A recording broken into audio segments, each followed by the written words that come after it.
Yeah, we go into this with no plan. We're definitely the most organic episode episode podcast when it comes to things. Yeah, you would know about no planning, Danny. No plan, Dan. Serendipity, Dan.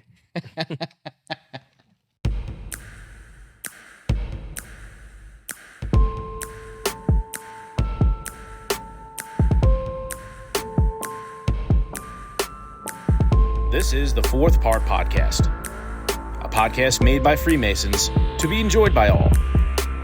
The opinions of the hosts and the guests are their own, and do not reflect any Grand Lodge stance or opinion. And now here are your hosts, the grumpiest past master, and the OG Danielson.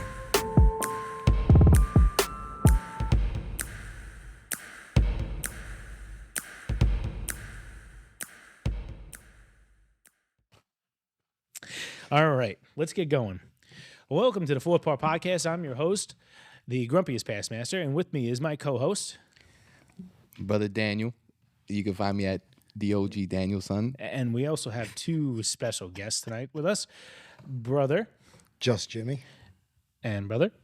Jonathan Maldonado from Connecticut Lodge, number 838. And we're going to thank you for having us at Connecticut tonight. It's a beautiful lodge. It's in a very, very old church. It's one of the oldest buildings I think that the district has. Maybe Antiquity is the only one that's maybe kind of close with as far as like ages, but thank you for having us. Brother Jonathan, you have a lot of memberships in Masonic organizations, don't you? Yes, you could say that. I think I'm in every concordant body.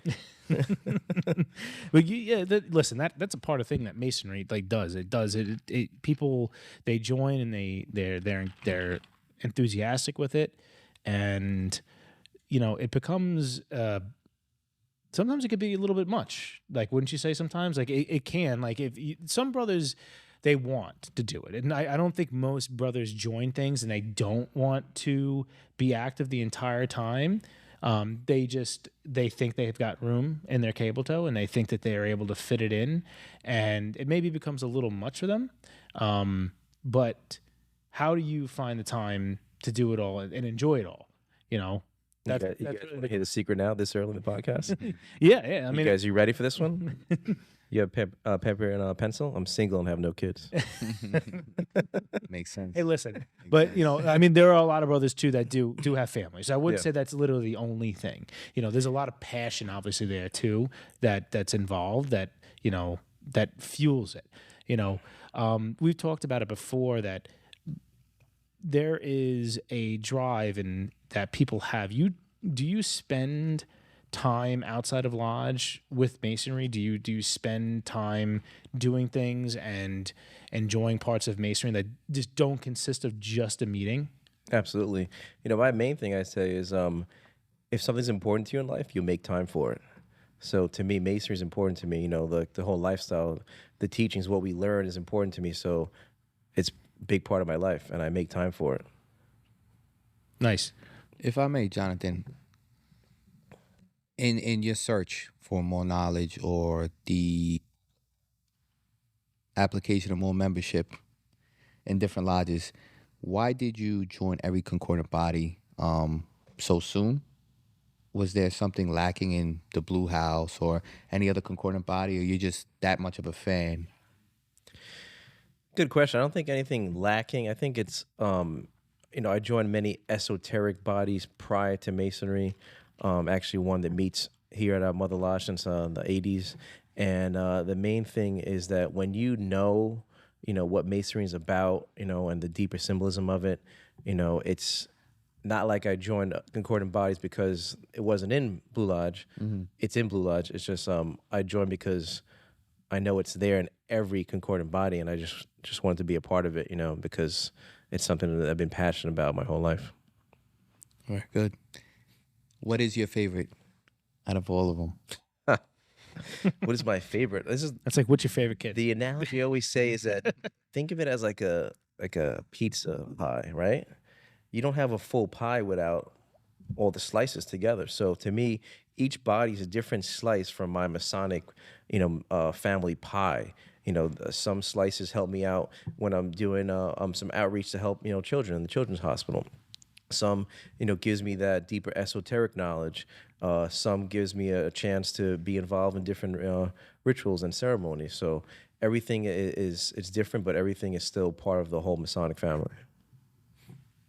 It's I guess that's what we were talking about a little earlier today, about how much, and the last episode was with Brother Jimmy, like, does Masonry ask too much of their brothers? We talked about, one meeting a month. We went through that whole like rigmarole with that. And, that's always just a fun conversation, just fighting with each other over that kind of stuff. But concordant bodies, appendant bodies, whatever it may be, whether it's the grotto, whether it's the shrine, whether it's the York Rite, the Scottish Rite, allied Masonic degrees, and on and on and on and on and on until until your head spins. Does Masonry do a good job of making sure that each body stays in their specific lane? And I'll kind of cue you into like the question I have, and Jimmy, like the question's for you too. Like, are you a part of any other organization besides you're a member of the Grotto, right? Yep. All right, so you're a member of our Grotto, and does every Masonic organization do a good job of saying, this is what we're here for, this is what we do, and we don't step on or overstep the lane that we're supposed to be in? In my personal opinion, I think maybe there is a lot of crossover. And this kind of goes back to exactly what we were saying about Masonry asks too much of the brothers. Meaning, you don't want to have whatever organization may be, insert specific body here, right? Say, become Blue Lodge 2.0. And then we can't obviously give out every single detail of everything, but you don't want, the shrine or grotto to be, the Blue Lodge with fezzes. You don't want the Scottish Rite to just be the York Rite, with a flat hat. So establishing identities. Right. If you could just right now, we'll give a brief overview. The Blue Lodge. What is the Blue Lodge's identity? And this is a question for all three of you. It's a good question right there. What is the Blue Lodge's identity? I think Blue Lodge is the foundation, into Masonry, and it's the foundation that holds up Masonry. Without Blue Lodge, there is no Masonic family, no Masonic house. You need to have the foundation. You need to be a member first, and it all starts and ends with the Blue Lodge. And the Blue Lodge is obviously first, second, third degree. It is the gatekeepers of Masonry in essence. Jimmy? So, I don't really know. I haven't been a part of any other concordant bodies besides the Grotto. But we like that, though. That's a great thing, because we want to actually hear what you've actually seen so far, because you're not kind of corrupted quite yet. Yeah. So, I don't know how much of like ritual work any of the other concordant bodies do, but the Blue Lodge, you have your ritual work that gets done with all your degrees, just the way you open and close lodges and things like that. So like Jonathan said, it's just a good foundation to build off of. Like the structure. Yeah. So it should structure your Masonic journey. Okay. And Matt? For me, The it's, grumpiest past master. I can't even say back in my day. There was a back in my day, but I'm not old. Like, but for me, oh, geez, it goes back to like one of my original like statements about Blue Lodge. And I know New York State, Blue Lodge, is like nails on a chalkboard, hearing Blue House, Blue Lodge. But I think like to speak generically where most Masons will understand. The Blue Lodge, for people who don't know, it's the first 3 degrees in Masonry. It's where you first start in Masonry. You have to join a regular lodge, we'll call it, or a Blue Lodge or Blue House Lodge to get your entered apprentice, your fellowcraft, and your Master Mason degree. It's where you start. You can't join anything else without doing that. I feel like that Masonry has cliques like any organization. And that's just a product of society. It's a product of humanity.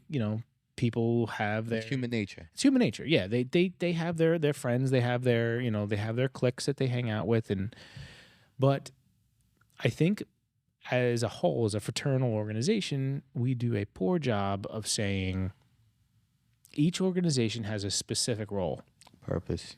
a specific purpose that they should do and provide, and not go outside those bounds. For the fact that they could do damage to others if they do. So what do I mean by that? Blue Lodge, it's your most basic masonry, okay? It's the highest degree you can attain no matter what other organization you join. Everyone thinks, 33rd degree, 32nd degree, that's a higher level mason. No. Think of it as like a T, okay? You reach a master mason, you go up the vertical part of the T, and then you go left and right. You never get any higher than that crossbar. All right, you may go left, you learn a little bit more, you go right, you learn a bit more from that, it like branches off, but you never go higher than that 3rd degree. But that being said, a Blue Lodge should be providing your basics. Okay, what's the basics of masonry?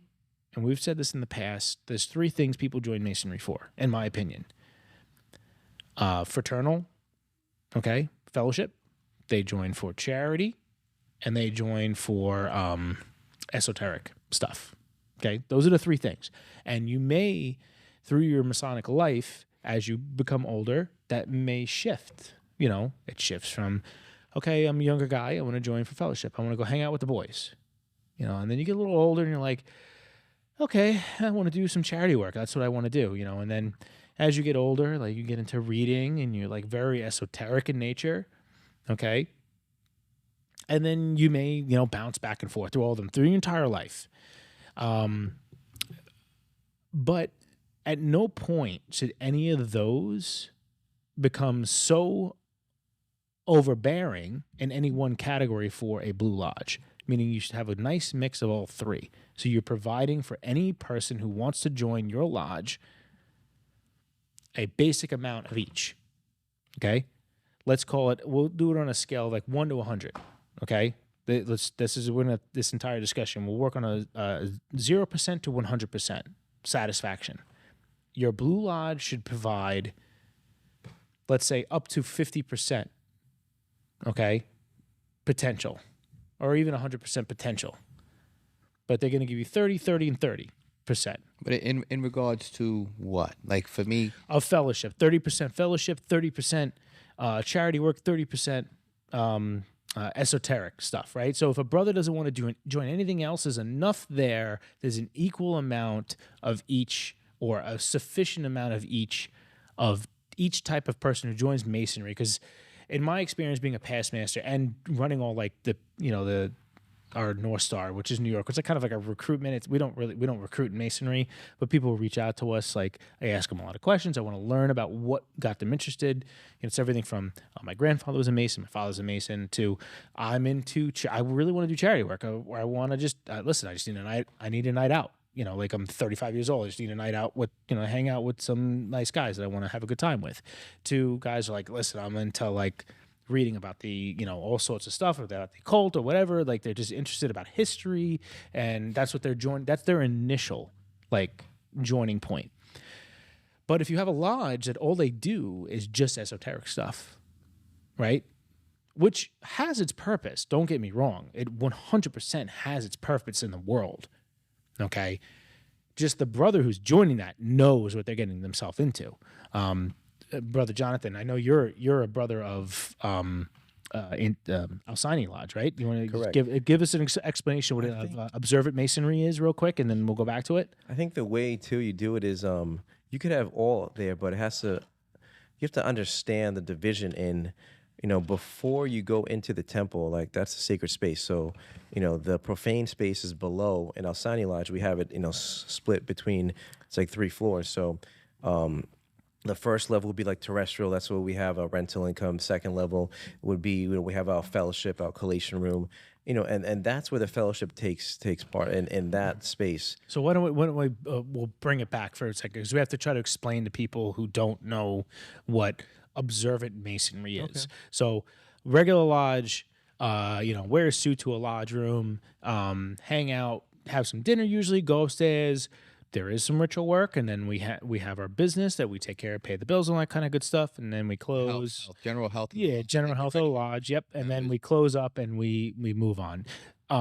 Outside of that, what makes like a lodge like Alcyone, which is an observant masonry lodge, different than a what quote unquote what people would know as a normal lodge? Now we're only going to speak what's in New York because I don't know what observant masonry is like in other states, but we'll speak. I'm sure it exists, but if you explain to us what observant masonry is like. Okay, observant masonry is like exactly the word. So you're observing the craft. So we would wear, all the officers wear tuxedos during every meeting. We have our senior deacon. He'll be censing the whole room, with incense. Prior to the meeting, we have incense going on throughout the meeting. All the officers will line up outside. We'll do a procession inside and present the working tools. So it's just observing masonry to its craft. Our openings and closing are to the T. So we're on point with our ritual. All the brothers take it really serious. And we do business, but then we go straight to light. So it's just observing the craft. It's really observing stuff that's within masonry and just keeping it to masonry. So it's very, very traditionalist, like Correct. very strict, very traditional to like traditions, like in the craft and the ritual work, and that's its heart and soul, and that's what you're concentrating on. Correct. So you would say that that is for someone who's a very esoteric member who's joining would like that more. Then let's say someone who is like, all I'm about is like, I just want to hang out. I just want to go have fun. Like, then that doesn't. We do hang out. And I'm sure you do. Yeah. I'm not saying you don't, but I'm saying like if someone's saying like, I just want something laid back, relaxed, like, yeah, I got to put a suit on. 99% of Masonic lodges in New York State wear suits. I know down in like the southern part of the United States, they are a little bit more lax when it comes to attire, usually because those are working lodges, like meaning like they're farmers, they're people that are like, they're leaving the fields and go right to the lodge. But they are very, very, very, very strict in New York because it's one of the oldest rituals as far as to following ancient ritual precisely. But if I was like, listen, I want to go there in our district, we have certain lodges, Babylon Lodge, Jephthah Lodge, that are just known to be more like, let's just hang out and have fun. They are very good ritualists. I'm not taking anything away from any of those lodges. Smithtown and Old Town, they're great at their ritual work, but they're just known to be kind of, I don't want to use the word party animals, but they do have a little bit more fun. They're not like, all right, straight-laced. Let's just get to that kind of work. And it doesn't take anything away from their ritual work. They're all great, amazing brothers, especially in Suffolk District. But not to compare. Yeah. No, we're not comparing. They're all different. No, this is it's all like, I like apples, but do you like, what flavor apple do you like? They're all apples. They're all, everyone, if you like apples, you like apples. The different type of apples, but they're all apples. Well, again, when I say not to compare, it's based on what I was going to say. I feel like observant masonry is benefiting the craft, where regular masonry is benefiting the brothers, right? The health of the lodge. It induces membership, and we kind of fall to the general consensus of how the brothers feel, right? So if we have a party, brothers might say, do we have to dress up for this? As opposed to only tuxes, right? Yeah. And I think that's where the lines get blurred. I love the traditional aspect of it, but at the same time too, the numbers and membership is what keeps the craft going as well. Right, but that's going back to what my original statement was in this, is everything has its place. It exists for a reason in masonry. Right. Observant lodges exist for a reason. Ancient York Masons, they exist for a reason. Concordant independent bodies exist for a reason.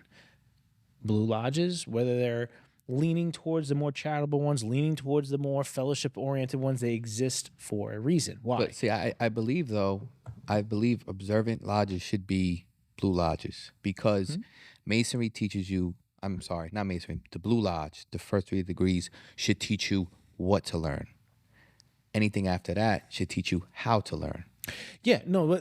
My point of this entire statement is that the three things that, in my opinion, that need to exist for a new member are those fellowship, the esoteric, and the charitable. So now the charity, right? The charity for me, Blue Lodge Masonry should be charity about the members within your lodge. See, that's not what a traditional charitable thing is, though. Why? Because when someone is joining, we look at charity different. We can't keep looking at it through our lens. When we're talking about masonry, looking at the world, we have to look at like what does a regular normal person think of charitable work? When I go to my significant other, a wife, right, and I say I am joining this organization because I'm going to do charitable work, the normal person in the world thinks we're raising money from some sort of organization, some sort of like purpose. That's what it is. We can't use our own definitions for it. We have to say Shriners Hospital. Babylon does AHRC work. We do Angela's House. We like, you guys have the Blue House, right? And Connecticut Lodge. There's a million different charities. That's what, when people think charitable before they join, that's the thought in their head, not what we think is charitable. Meaning that's charity to ourselves. Can't think that way. That's not what it's about. But I think there's nothing wrong with an organization, especially the Blue Lodge, if the charity extends to, hey, we take care of ourselves, right? And make sure that you're of, whether it's your household, whether you're behind on the bills, whether you're out there and you have a little league team that you coach and you want to get jerseys, stuff like that. Yeah. But I believe now the Shriners, that's their avenue, the charity for the children. Same thing with the Grotto. I believe that when you keep those lines direct, if you get your Blue Lodge members to be that drop of dye, no matter what cup of water they're in, they're going to affect the greater whole. So let's get our members good. Right. That's what I mean by charity. I feel like that should be the purpose. But those are charitable type things. That's what I'm saying. It's not just like learning ritual work. Right. Like that's kind of like the point I'm kind of bringing up here is like it is a, like when Jimmy, you joined because you knew Danny, right? Yeah. Like so you had a friend here. That's another one. So we'll put that under the category of like fellowship. Like you wanted to hang out with your friend. There may have been other things that drew you here, like I'm assuming. Yeah. But So that's the first initial like my friend. Like I'm hanging out with my friend. 90%. Yeah. The We don't want to intrigue hang out about it. now. So the intrigue about it is what made me want to join. okay, so it's And then just knowing him and that he was involved in it made it an easier decision. You had family in there too as well, right? Well, yeah, because my grandfather's brother, who had no children, was a Mason. And I was close with him. He passed away. And then I wanted to get into it. And shortly after he passed away, Danny got into it. And I never had the time.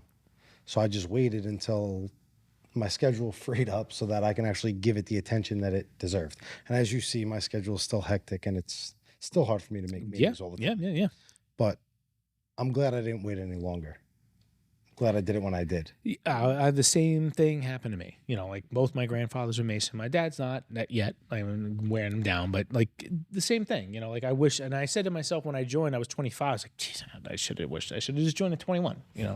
Because although I was just having children, so like 22, I was starting to just have children. But the point of the matter is those things exist. Our concordant bodies, to get back to the original question that I posed. I never guessed the reason why I joined. My apologies, brother. Yes. I know you. You know what? If I had to take a wild guess, Let's see if anyone gets it. I had to take a wild guess of why you joined. It's because of the esoteric stuff. I'm probably wrong. I hope I'm wrong. Correlation. Because knowing you now, You're getting close. You're getting warmer. knowing you right now, the way that I know you and the stuff that you're into, I would have put every dime that I ever owned on that. This guy has read every and seen every Da Vinci Code fucking thing, and there's nothing wrong with that. Like that's what I would have thought. So what brought you to Masonry? Believe it or not, it's what we just touched on before, charity. Okay. So I actually got the privilege of being able to do some charity with some Masons and some Brooklyn lodges.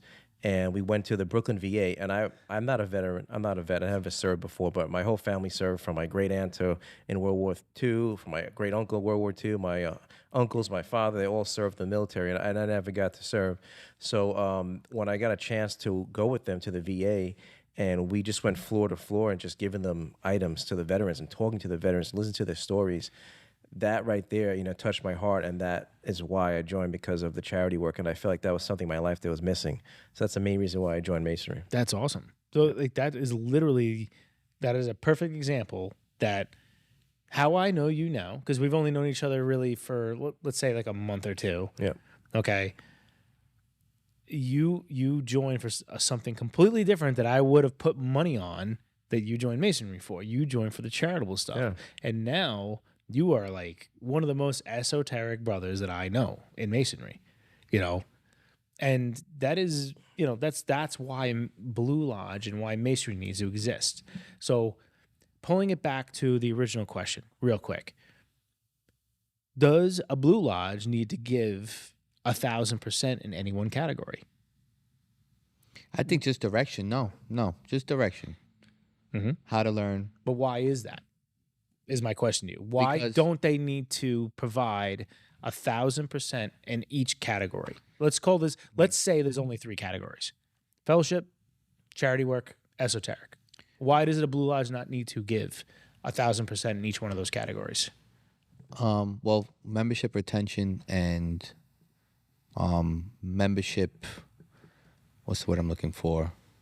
Like funneling through the members to see who's a worthy brother. Mm-hmm. That should be the main goal, because you are the gatekeeper of Masonry. And then after that, once you are a member, it's like, hey, these are the directions you can go.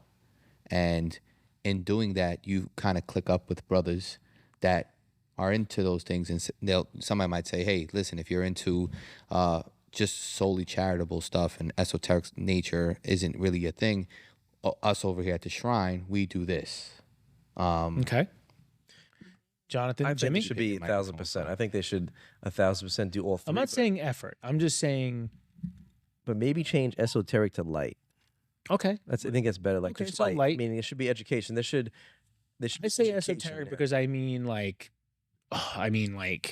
deep, super. What's the definition of, so for me, of light? Yeah, go ahead. Light is, what's light? So if we're in darkness, you need light. So light shines and it shows you something. So if there's no light, then you don't know where the door is. You don't know where you're going in life. So light just shines the way to something. It doesn't mean it should be the something, but just it sheds light on like a topic or a situation. So light should be something in Masonry, and I think within the observant model was, giving light on the 1st, 2nd, and 3rd degree. That should be Blue Lodge's sole job, is to give light on this. Royal Lodge should be to give light on their degrees. Mm-hmm. Scottish Rite on their degrees. Yep. Shrine on what they do. So it shouldn't. So then maybe I when I say 1,000%, I don't mean effort. I mean total commission. Detail. I mean total committal, meaning we do not spend time on other things because we only do this. That's what I mean. I don't mean like effort wise. We're gonna assume every lodge, whatever they do, they give as much effort as physically possible. I mean saying like, listen, with the exception of observant Masonry, because you do have other things that you do. Mm-hmm. You do make sure that there is like the core stuff that's there. Yep. But there are some lodges like all we care about is like charitable work, and like everything else falls to the wayside, right? Like so you maybe have a smidge, just enough. But a Blue Lodge, in my opinion, should have as much effort as physically possible across all 3.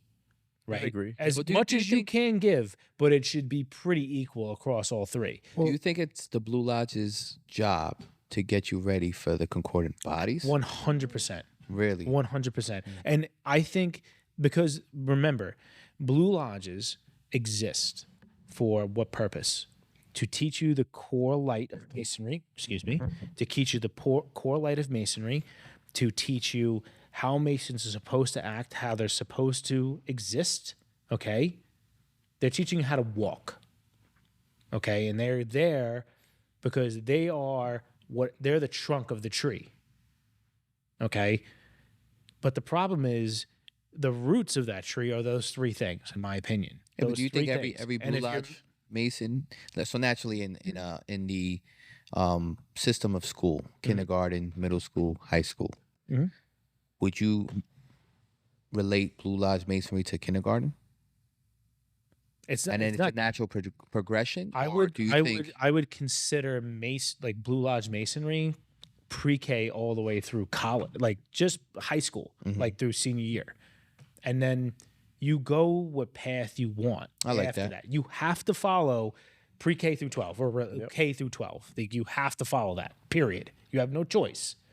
Okay? You have to get all the way through that. Then when you go to college, trade school or right, college? then you choose, do I want to be a fucking I like that a lot. a- Grade school. Yeah. Do I want to be an astrophysicist or do I want to be a mechanic? Or go to After school at that- all. All right. Or am I done? Is that enough? Right. Is high school enough? And I'm happy and I can exist in the world and I could be a productive member of society at that point. That's how I look at Masonry, is K through 12. Then college begins. But they've given you all the tools to go in whatever direction you feel you want to go. It's Right. your choice at that point. In the beginning, you don't got a choice. I think the concordant bodies are meant to expound on the first 3 degrees, right? But also, I think it's for those that maybe didn't get the lessons quite clear in the first, second, third degree. So the concordant bodies might expound on the same lessons, but use different, different degrees and different stories to help you to understand it, to help what you end? live it. To what end? To what end? You're right. Right. But that's college, right? Yeah, Like I learned math in high school, very true. but did I learn advanced calculus? I learned science, like I learned physics, but did I learn thermodynamics? Like, you choose. Like, I want to know more about this. That's where your choice comes in. You have no choice in the I think beginning. Masonry should be more looked at as a gateway drug. I like the mall Just said analogy. gateway. I like the mall analogy. Gateway drug. Right? It's like a mall. Like, think of Blue Lodge as the door and the foundation of that mall. Some Masons can hang out in the food court, just fellowship. We're just here for fellowship, which is great. I love it. But some Masons could further go venture off into, Scottish Rite or Concordant Body or Royal Arch, or the Shriners. So that it's a mall. You don't have to go to one store. Forever 21, the Grotto. That's right. There you go. Like the broken fun and arcade. fellowship. I think the grotto would be more like Spencer's. Okay. All right. I like that. But all right, so just to reel it back again one more Yeah. time, because we're getting towards the end of this episode. But so if Masonry, right, gets you prepared, if Blue Lodge Masonry gets you prepared for those concordant bodies, my biggest worry is that concordant bodies try to recreate Blue Lodge too much in Masonry. That's what I feel. You're saying like the culture or the What do you They try to replicate. if I use this I word. literally used this term with you earlier today. I was like, I don't want, I join other organizations in Masonry for it to be different, for it to be its own unique, standing on its own organization for its own purpose. would you have to say? I didn't join the Shrine. I didn't join the Grotto for it to be Blue Lodge Masonry and Fezzes. I didn't join Scottish Rite and Now, York. when you say that, when you say Blue Lodge Masonry and Fezzes, you're saying initially the member experience. What do you? Yeah, what do you mean? listen, when you talk about like the basics of any organization, there's always going to be politics and the griping and the silly little stuff and the business aspect of it. I'm talking about like the reproduction of the same, like, let's do the same type of party, let's do the Events. same So it's type of fellowship, events, fellowship. and or even after that, like, it's just like it's the same fellowship part or the same charitable type of things over and over and over again. Like, Give me all an right, example. we're Like gonna do fishing trip for the. no, well, the fishing trip is one, but like there are things that like even like the Shrine does. It's like, all right, we're gonna do a food drive. Okay, but we do a food drive in And it's a very, very similar thing. Can we think of something unique? I see Like, what you're saying. listen, if we've tried everything and that's where we come with it. Like, I'm not saying like So don't give do me, nothing. give me an example. All right, Blue Lodge, the fellowship would be, let's just say for argument's sake, all right, we're gonna get together, we're gonna do a fishing trip. Now you join the Scottish Rite. What should that a fellowship event consist of in that house? See, that's the thing is like I think that like the fellowship types things that we do should be revolving around whatever type of organization you have. Like try to make them themed in the image of whatever organization you're in. Okay? Try to keep them very tight or do less, but then rely on those blue lodges to support the concordant bodies if they have to do less. Don't replicate what blue lodges do because you cannot exist in a concordant body or a dependent body without the blue lodges existing. And that's, in my honest opinion, just, my own 2 cents, that concordant bodies, people join and they only exist in their blue lodge so they can maintain their membership in a concordant body or a dependent body and do the exact same stuff that they should be doing in their blue lodge, and they neglect their blue lodges. Because of whatever stupid argument they got in or whatever. Listen, I'm not saying like a barbecue. Like, yes, we're going to do barbecues. Like, I'm talking like strawberry festivals. Like, you know how many like strawberry festivals or like Valentine's Day parties? Like, yes, we all want to spend time with our loved ones and have a Valentine's party, but I can't do 7 Valentine's Days. You're saying that every concordant body should have something unique to itself. Unique. Do it something like the Feast of the Paschal Lamb. The what's the one for? I'm sorry, I'm drawing a blank. I think they do. Like I they all think have they their do. and that's what they should concentrate on and do that super, super, super well. And like that's all they do. Or if it's just like ritual work, like you go to X pendant body because it's like you walk into their ritual and you are like my head explodes, like, and I pay my dues because of that, not because of the summer barbecue. I pay my dues in my blue lodge because, we have our regular stuff we do our 3 degrees, which are great. And then we have our family events. Like I'm not joining the York Rite or the Scottish Rite because of 99.9% of the time. It's just like, what family event am I doing? What do you join them for? I join those. I think in Masonry should exist for that esoteric, that further light, that deep. Yeah, but there's two types of brothers out there. There's brothers that come to the craft for the experience, and there's brothers that come to the craft to contribute. And I can say, based on what I've seen for the last 10 years, the percentage of brothers that come for the experience is a lot more. Even when brothers come to inquire about certain subjects, they say, hey, what do you get out of it? As opposed to the brother that says, what do I have to do? Right. And I think based on the membership of that concordant body, that's really the experience you're going to get out of it.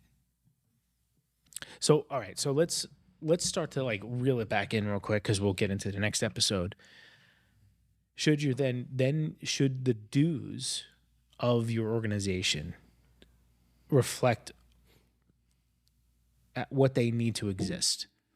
And what I mean by that is, should dues be lower in a blue lodge because you're going to expect it to become the more fraternal type of events, not esoteric wise, not just it is you come here and this is where you spend your time building friendships and not acquaintances. Right. Like I've always said, you could build those friendships somewhere else, but the deepness of Masonry comes in those appendant bodies and those concordant bodies, with a few exceptions, which we'll get to in the next episode. Okay. And should those dues then reflect you come here for the deepness? I think We don't provide the yeah. see, this is my opinion, and there's not. I'm not saying I'm right at all, but when you look at like let's say the York Rite, I come to the York Rite, and this is what in my opinion, what Masonry should say is you come to the York Rite for X. We provide X. It is the deepness. This is the light we provide and the knowledge we provide. Yes, there will be a couple for like it. This isn't the fraternal end at this point. This isn't the charitable end, and we'll get into that. We will get into this into the next episode. Right. According to independent bodies, they become very specific now. You join those bodies to be very specific in what you're looking for, and we'll get into the next episode of what each concordant independent body is then used for. It's not just Blue Lodge 2.0. Blue Lodge has got to be a little bit of everything. But when you join a pendant or concordant body, you start to get more specific of what you're looking for in Masonry. And I think that's what we need to get into next. Yeah, I think the dues should be a little bit higher in Blue Lodge. Yeah. We'll get because- into that next time too. Like I don't want to get too deep because we're towards the end of it, but we'll get into that to the next episode about what now is each concordant independent body, what's their purpose. Right? We just talked about what is a Blue Lodge. purpose and vetting. Yes, the vetting of the membership. Yes, absolutely. So, thank you everybody for joining the Fourth Pot Podcast. Please like, subscribe, and follow us and share it with everybody. We appreciate your support, and thank you, brothers. And we'll see you in the next episode. And safe travels, everybody. Ciao. Ciao, Bella.